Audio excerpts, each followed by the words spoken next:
Baik teman-teman, sekarang kita ada di seri kedua, materi tentang riset dan advokasi. Oke, kita review. Jadi di materi yang pertama, kita sampai pada kesimpulan bahwa model riset dan advokasi dalam konteks yang kita bahas hari ini itu berada pada konsep social movement yang transformatif. Transformatif goals-nya adalah memfasilitasi pemahaman. Jadi memfasilitasi pemahaman dari subjek yang kita dampingi, dari masyarakat yang kita dampingi, dan kemudian prosesnya adalah proses yang partisipatif, antitesa dari proses reformatif yang elitis dan top down. Kita di pertemuan yang pertama sudah menyepakati bahwa advokasi yang kita maksud bukan advokasi yang sifatnya reformatif. Teman-teman, kalau kita ngomong tentang proses yang transformatif, oke, sebelum lanjut, saya bawa dulu pada konsepsi besarnya.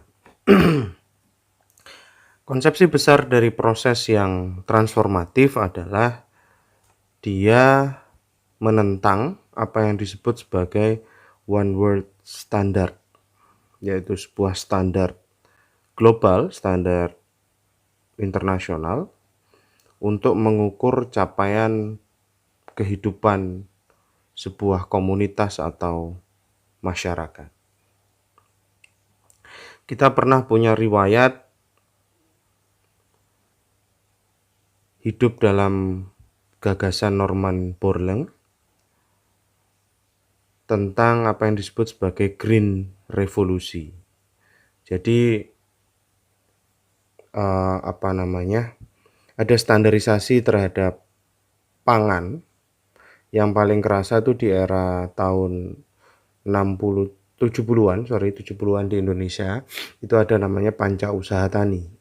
Jadi negara mengatur tentang standarisasi pupuk untuk pertanian, standarisasi benih, dan sebagainya, yang kemudian merubah pola tradisional masyarakat petani di era nenek moyang kita yang sebenarnya sudah memperlakukan tanaman itu dengan kearifan lokal yang sifatnya organik. Nah, selang waktu berjalan, hari ini kita muncul di kesadaran baru tuh, bahwa ternyata kemudian tanaman-tanaman kita penuh pestisida dan sebagainya. Petani kita kehilangan kemampuan untuk memuliakan benih dan sebagainya, sehingga sekarang kita tergopoh-gopoh kembali ke apa yang disebut sebagai organik, tanaman organik, slow food movement, kemudian begitu. Nah, sementara petani kita sudah terbiasa dengan mekanisme yang instan, sehingga kehilangan kemampuan dasarnya untuk kehilangan pengetahuan nenek moyangnya untuk kemudian kembali menjadi organik. Nah, hal itu terjadi kenapa? Karena kemudian pada kala itu semua dibikin standar, seolah-olah kalau kemudian tanaman kita tidak memenuhi standar yang ditetapkan, maka kemudian dia tidak boleh diekspor, dia tidak boleh diperdagangkan, dia tidak boleh bla bla bla dan sebagainya. Selang waktu berjalan, kemudian Green Revolusi itu menyebabkan banyak side effect yang kita sesali dalam peradaban kita. Contohnya misalnya peningkatan migrasi desa ke kota. Sekarang kalau kita ke desa tuh, kita akan sulit sekali menemukan petani itu pada rentang usia 30-an misalnya, 20-an, atau anak-anak muda yang kemudian sedikit dari mereka menjadi petani ya karena mereka tidak punya pilihan lain. Gimana kita mau ngomong ketahanan pangan kalau kemudian itu yang terjadi petani kita adalah orang-orang tua. Kemudian ada kepunahan flora dan fauna, kurangnya kadar kesuburan tanah dan sebagainya. Efek itu kemudian menjadi trickle down effect sampai kepada munculnya tenaga kerja perempuan yang murah dan efek dari industri dan sebagainya. Nah, hari ini kemudian kita sudah lepas dari Green Revolusi, tapi ada lagi bentuk baru namanya Sustainable Development Goals, di mana kemudian setidaknya kalau dulu mulai dari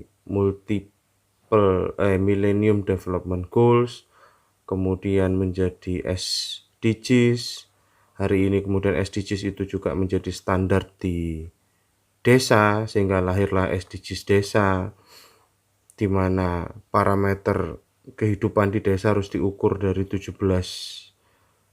parameter, mulai dari tanpa kemiskinan, tanpa kelaparan, dan sebagainya, kota dan pemukiman yang berkelanjutan dan sebagainya. Itu ditetapkan menjadi sebuah standar. Untuk memahami itu lebih praktikal ya. Dulu pernah ada sebuah program kemudian mengumpulkan donasi di kota untuk membelikan sepatu anak-anak yang ada di pedalaman Papua misalnya. Begitu. Kenapa? Karena dianggap anak-anak yang di Papua tuh, yang hidup di sekitar daerah hutan, itu ke sekolah tidak pakai sepatu, sehingga terlihat kasihan. Ini terlihat benar, apa yang dilakukan itu terlihat benar. Tapi kemudian ada efek ketika kemudian anak-anak itu dari kecil terbiasa menggunakan sepatu. Ternyata mereka menjadi kehilangan kemampuan untuk menjelajah hutan secara alamiah. Padahal mereka hidup di sekitar hutan. Mereka orang-orang yang hidup dengan modal alam yang tinggi. Nah, inilah akibat dari menetapkan standar. Semua diukur dengan satu standar. Semua ditetapkan dengan satu standar. Tidak ada kemudian akomodasi terhadap parameter lokal untuk mengukur kehidupan. Orang-orang di kota gajinya tinggi-tinggi, tapi biaya hidupnya juga tinggi. Orang-orang di desa duitnya nggak banyak, tapi mereka sebagian besar tanaman tinggal ambil di pekarangan, tinggal kemudian mereka tanam sendiri dan sebagainya. Mereka butuh tukang butuh membangun rumah, maka tetangganya dengan sukarela membantu, sementara orang di kota harus membayar tukang untuk membangun rumahnya. Selanjutnya, setelah kita memahami bahwa ada yang perlu dipertimbangkan dari membuat kehidupan orang-orang itu menjadi satu standar, kita perlu konteks lagi terkait advokasi yang dimaksud, bahwa seringkali kita terjebak pada advokasi persoalan di hilirnya. Ketika sudah terjadi persoalan, kita terjebak pada menyelesaikan persoalan ketika sudah menjadi masalah.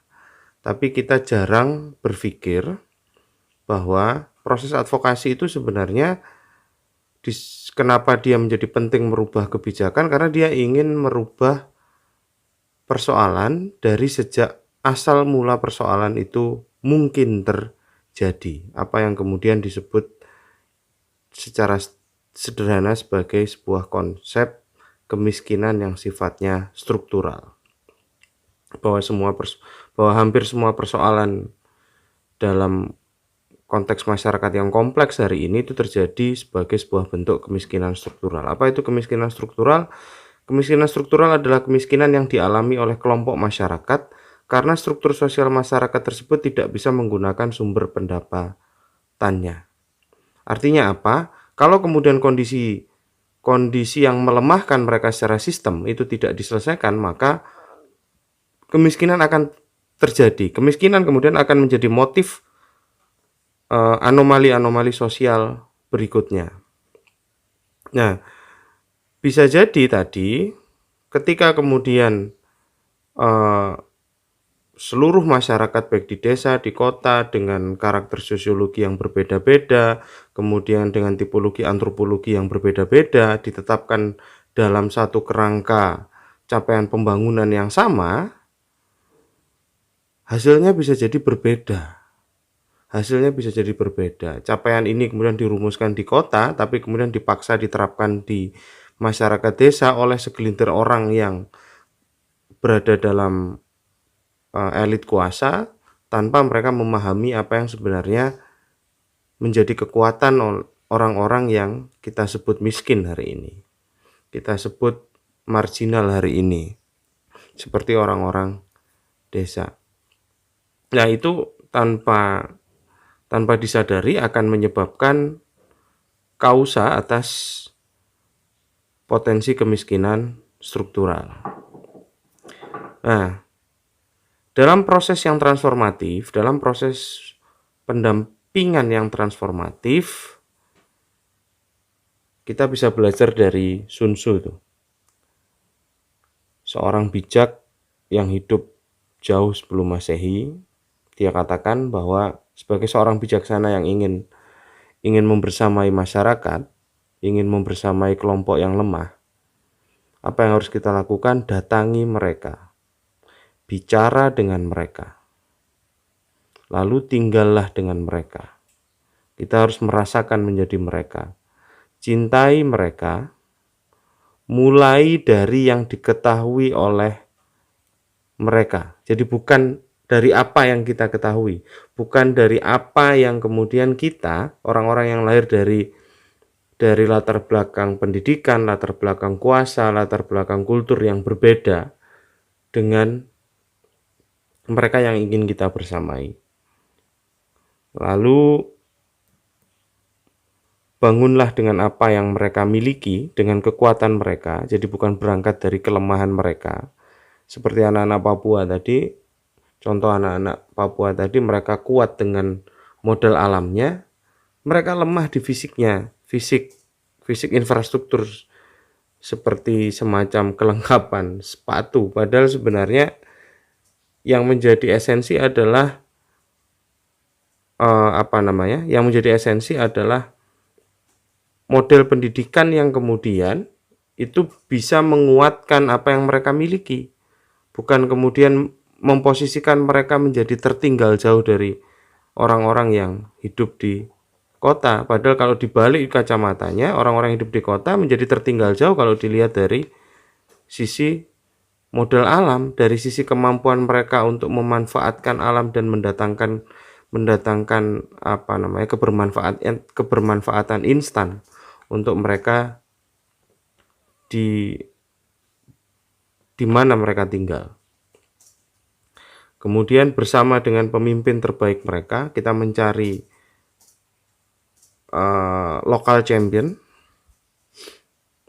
Parameter ketika pekerjaan selesai adalah ketika mereka bisa mengatakan saya bisa sendiri, saya bisa melakukan itu sedari sekarang. Proses pendekatan yang transformatif itu membutuhkan fasilitator. Tugas kita yang dari luar hanya memfasilitasi pemahaman. Kita bukan aktor. Sehingga nggak ada tuh dalam konsepsi dalam konsepsi transformatif, kita berangkat dengan asumsi bahwa kita adalah agent of change. Buang jauh-jauh konsep itu.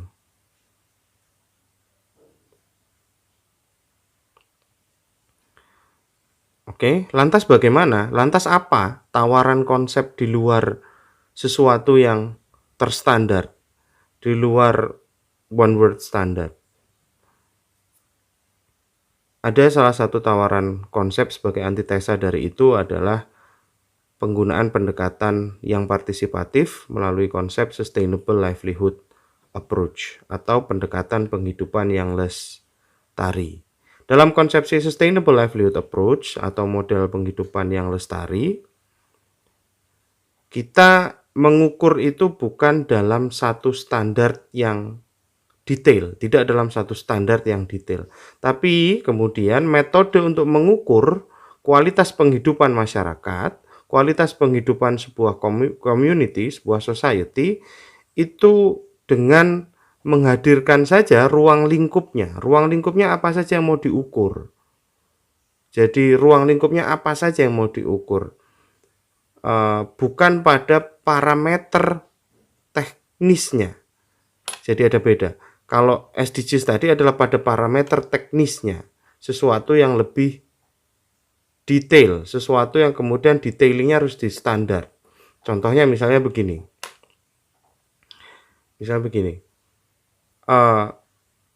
Ukuran kenyamanan sebuah kendaraan di kota itu adalah mobil sedan misalnya. Mobil sedan atau mobil penumpang. Karena mobilisasinya memobilisasi orang. Kalau kemudian standar itu digunakan sebagai sebuah standar kenyamanan, basisnya dari utilitas, dari fungsi orang-orang kota yang ingin berpindah dari satu tempat ke tempat yang lain, tapi hanya orangnya, itu kita letakkan di desa, maka itu menjadi tidak tepat. Kita ingat dulu ada kebijakan LCGC, low cost green car, yang sebenarnya itu konsepnya adalah untuk negara memberikan subsidi untuk pembelian mobil dengan tujuan untuk mendorong perekonomian desa. Tapi apa yang terjadi? Mobilnya adalah mobil city car, bukan pick up. Sementara yang dibutuhkan di desa adalah pick up. Mereka butuh mengangkut hasil bumi, mereka butuh mengangkut mereka butuh memobilisasi kebutuhan dari kota ke desa dan sebagainya. Ketika kemudian standarnya menjadi terlalu teknis seperti itu, ya, dia ditetapkan pada konteks yang berbeda, jadi ya nggak tepat, menjadi tidak pas. Nah, sementara kalau dalam SLA, dalam Sustainable Livelihood Approach, itu yang ditetapkan adalah ruang lingkupnya. Jadi ruang lingkup penghidupan manusia itu dipengaruhi, dipercaya, diyakini, dirumuskan, dipengaruhi oleh lima aspek modal. Manusia itu dikelilingi oleh 5 aspek modal dalam kehidupannya. Ada yang namanya modal alam, tuh yang pertama. Modal alam adalah sesuatu yang kemudian dikuasai. Kita bicara modal, bukan potensi. Modal adalah sesuatu yang kita kuasai, bisa kita gunakan. Kalau potensi cuma bisa kita lihat, tidak berada dalam kekuasaan kita. Tidak berada dalam kekuasaan kita tidak memiliki hak untuk menggunakan itu. Modal alam misalnya. Modal alam adalah sesuatu yang berasal secara natural dari alam, yang kemudian itu mendukung kehidupan kita, seperti tanah, kualitas air, dan sebagainya. Tentu saja kemudian masyarakat di kota itu menikmati kualitas air yang layak pakai, dengan masyarakat yang ada di desa, yang ada di pegunungan menggunakan air yang layak pakai, sama-sama air layak pakai, tapi biaya pengadaannya berbeda. Artinya masyarakat di desa itu lebih dekat kepada modal alamnya. Modal penyediaannya lebih mudah, lebih murah. Mereka lebih unggul dari modal alam, kira-kira begitu. Kemudian yang kedua, modal sosial. Modal sosial lahir dari relasi antar manusia. Relasi antar manusia pada tataran yang horizontal maupun yang vertikal. Modal sosial yang horizontal misalnya kerukunan, kegotong royongan, dan sebagainya. Sebagaimana tadi sudah saya ceritakan, kalau orang-orang di desa mau bangun rumah, dia tinggal siapkan saja makanannya. Maka tetangganya akan datang membantu. Kalau di Jawa namanya soyo, sayan. Bentuk solidaritas sosial. Kalau di kota nggak ada tuh yang model begitu. Sehingga ya kalau saya mau bangun rumah, saya harus menghitung berapa biaya tenaga kerja, dibayar harian atau borongan dan sebagainya. Sehingga biayanya lebih mahal. Kemudian modal manusia. Modal manusia berkaitan dengan aspek pengetahuan, baik itu formal maupun informal. Yang kedua berhubungan dengan aspek skill, kemampuan. Contohnya misalnya, orang desa kita taruh di kota, suruh kerja kantoran, pusing dia. Tapi orang kota suruh tinggal di desa, suruh berhadapan dengan sawah, dia tidak bisa berbuat apa-apa karena dia tidak punya kemampuan untuk mengolah tanah pertanian. letakkan orang right man on the right place, pada orang pada tempatnya, pada apa yang dikuasainya. Kemudian modal fisik. Modal fisik ini bicara dua hal, ada suprastruktur, ada infrastruktur. Ada fasilitas kesehatan, ada dokternya. Percuma ada bangunannya, tidak ada dokternya. Ada sekolah, berarti ada gurunya. Ada hardware-nya, berarti ada software-nya. Baru kemudian bicara aspek finansial, tentang kepemilikan liquid, baik itu berupa uang atau aset yang bisa dicairkan secara secara cepat, secara instan. Itu tentang bagaimana kemudian mengukurnya, kita akan lanjut pada sesi yang ketiga. Terima kasih atas perhatiannya. Selamat belajar.